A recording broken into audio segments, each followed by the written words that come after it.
आज हम बात करेंगे मासिक राशि फल के कार्यक्रम में कर्क राशि के जातकों की। कर्क राशि के जातकों का ये जनवरी का जो महीना है वो कैसा व्यतीत होगा आपके लिए, ग्रहों की स्थिति कैसी बनी हुई है, क्या क्या लाभ आपको देखने को मिल सकते हैं, कब कहां कैसे बदलाव होगा, कौन सी तारीखें शुभ रहेंगी, कौन सी तारीखें अशुभ रहेंगी, कैसा आपका स्वास्थ्य रहेगा, कारोबार नौकरी व्यवसाय में क्या क्या उतार चढ़ाव देखने को मिल सकते हैं, आर्थिक स्थिति के दृष्टिकोण से रेगुलर जो इनकम की स्थिति है वो जनवरी के माह में कितनी सुटेबल रहेगी या कहां पर आपको दिक्कतें देखने को मिल सकती हैं।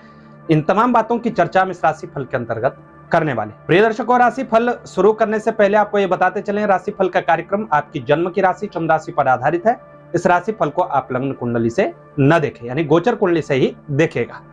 चलिए शुरू करते हैं और सबसे पहले हम एक नजर डालते हैं कर्क राशि के जातकों की ग्रह गोचर स्थिति पर। संपूर्ण जनवरी के माह में ग्रहों की जो स्थिति है कर्क राशि के जातकों के लिए कैसी बनी हुई है। कर्क राशि के स्वामी चंद्रमा है। मासारंभ में चंद्रमा की स्थिति सिंह राशि के अंतर्गत होगी।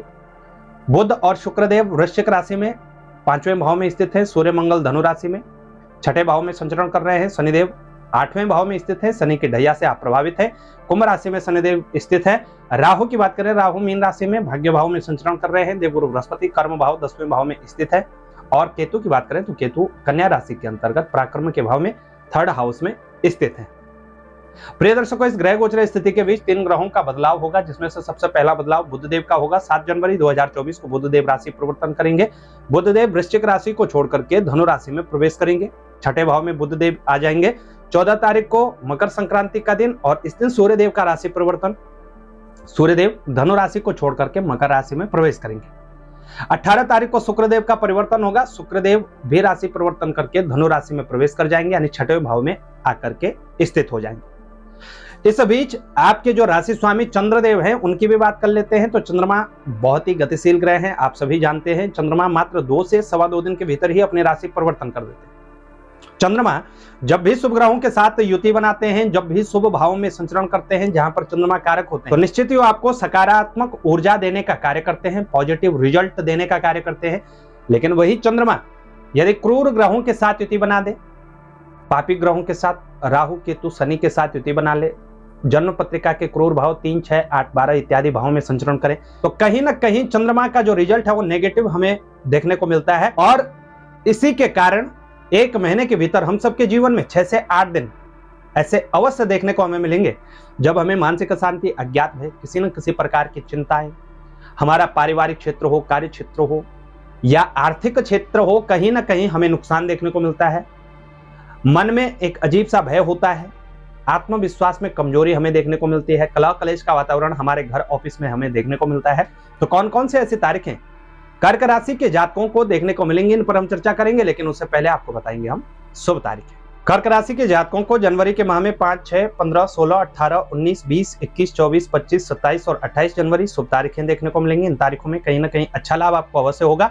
वहीं 2, 3, 7, 8, 13, 14, 22, 23, 30 और 31 जनवरी को आपको विशेष रूप से सतर्क सावधान रहना होगा। इन तारीखों में आपको कहीं ना कहीं हानि हो सकती है और शेष तारीखें आपके लिए सामान्य तारीखें रहेंगी।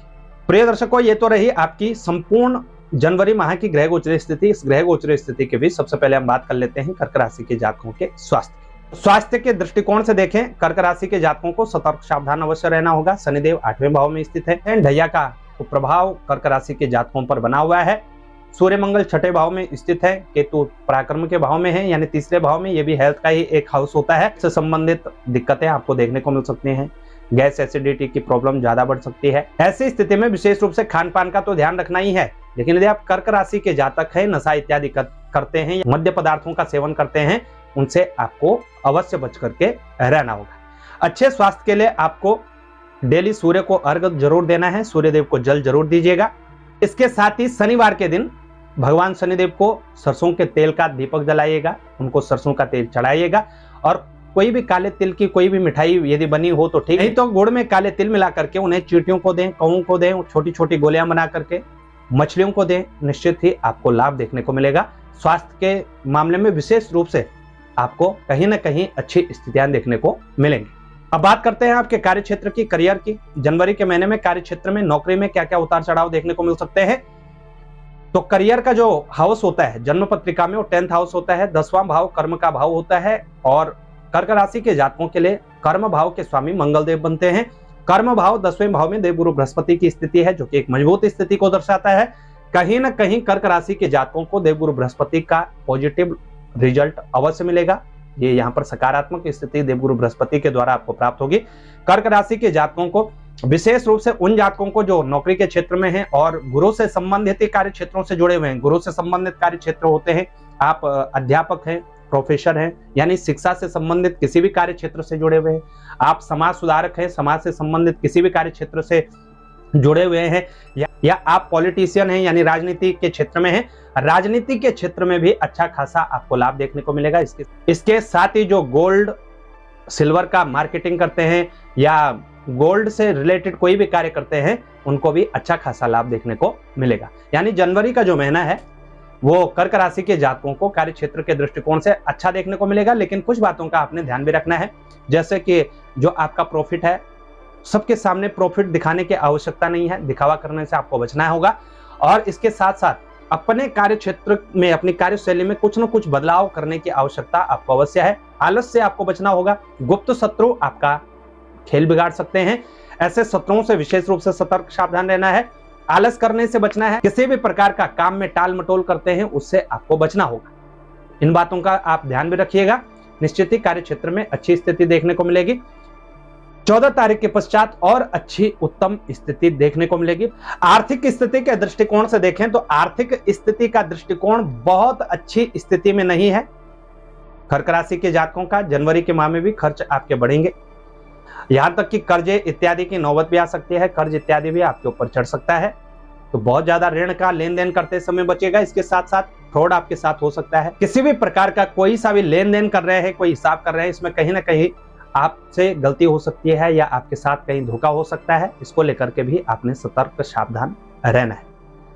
आर्थिक स्थिति के दृष्टिकोण से बहुत उत्तम स्थिति नहीं है, सामान्य स्थिति रहेगी। उस हिसाब का प्रॉफिट देखने को नहीं मिलेगा, लेकिन उस हिसाब से लॉस भी नहीं होगा। जैसी स्थितियां बनी हुई हैं उसी सिचुएशन में आप रहेंगे। हाँ, कर्ज इत्यादि लेने से बचना है और हिसाब किताब करते समय सभी आप ऑनलाइन लेन देन कर रहे हैं, वहां आपको सतर्क सावधान रहना होगा। इस जनवरी के माह में कर्क राशि के जातकों के लिए एक तो प्रेम इत्यादि के मामलों में सफलता आपको प्राप्त हो सकती है। आपके जीवन में नया पार्टनर आ सकता है, निश्चित ही ऐसे योग आपके लिए बने हुए हैं। और दूसरा, विद्यार्थी वर्ग के लिए भी अच्छी स्थिति है। विद्यार्थी जो स्टूडेंट्स हैं उनको भी कहीं ना कहीं अच्छा लाभ देखने को मिलेगा। यानी प्रेमी वर्ग और स्टूडेंट्स के लिए अच्छी स्थितियां बनती हुई नजर आ रही हैं। वहीं जनवरी के माह में स्वास्थ्य का आपको ध्यान रखना होगा और इनकम के मामले में थोड़ा सा सतर्क सावधान आपको रहना होगा। जनवरी का महीना कर्क राशि के जातकों के लिए लाभप्रद हो, खूब उन्नति प्रगति आपको प्राप्त हो, कार्य क्षेत्र में अच्छी स्थिति आपकी बने, यही हम प्रार्थना करते हैं। नमस्कार। जानकारी अच्छी लगे तो शेयर जरूर करिएगा। चैनल पर नए हैं तो चैनल को सब्सक्राइब करना ना भूलिएगा और ज्योतिष से संबंधित यदि आते हैं तो संपर्क कर सकते हैं 8826810020 8860782753 पर।